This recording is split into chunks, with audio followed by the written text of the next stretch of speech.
हरे Krishna hello viewers অনুরাধারাই কিচেনে আপনাদের সবাইকে স্বাগতম। চলে এলাম চালি কুমড়ার ভাজা রেসিপি নিয়ে। তবে চলুন রেসিপিটি দেখে নেওয়া যাক। এখানে ফোড়নে দিয়ে দিয়েছি দুটি তেজপাতা আর দুটি শুকনো মরিচ, হাফ চা চামচ দিয়ে দিয়েছি পাঁচ ফোড়ন, একটু সামান্য পরিমাণে হলুদ দিয়ে নেড়ে চেড়ে আগে থেকে কুচি কুচি করে কেটে রাখা জালি কুমড়াগুলো আমি দিয়ে দেব।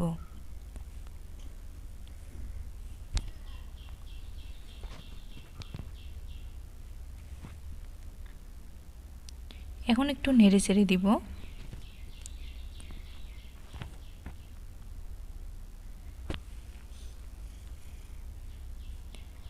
আর দিয়ে দিব স্বাদ মতো লবণ, আর দিব সামান্য পরিমাণে একটু হলুদ। লবণ হলুদ দিয়ে ভালোভাবে নেড়ে চেড়ে ঢাকনা দিয়ে দিব 5-7 মিনিটের জন্য।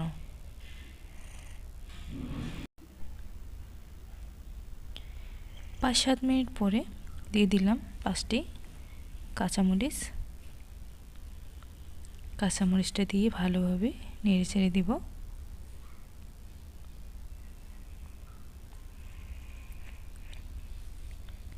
এখন দিয়ে দেব হাফ চা চামচ পরিমাণে শুকনো মরিচের গুঁড়ো, হাফ চা চামচ পরিমাণে দিয়ে দেব ভাজা জিরা গুঁড়ো,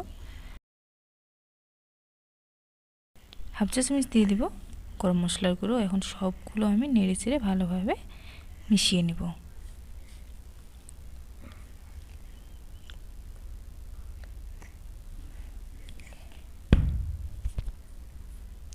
এখন দিয়ে দেব দুটি সিদ্ধ করে রাখা আলু।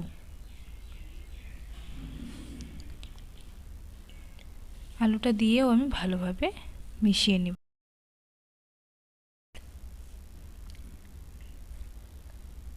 এভাবে জালি কুমড়ার ভাজি করলে খুবই ভালো খেতে লাগে। 1 প্লেট ভাত নিমিষে শেষ হয়ে যাবে।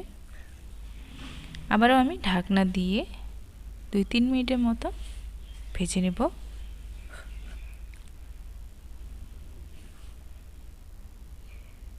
আমি জালি কুমড়াটা ভালোভাবে ভেজে নিয়েছি। দেখতে পাচ্ছেন কতটা সুন্দর দেখা যাচ্ছে, আর খেতে তো দুর্দান্ত লাগে।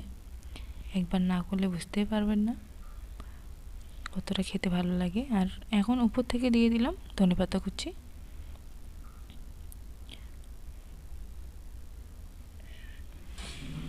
এই জালি কুমড়া ভাজিটা খুব অল্প সময়ের মধ্যে হয়ে যায়।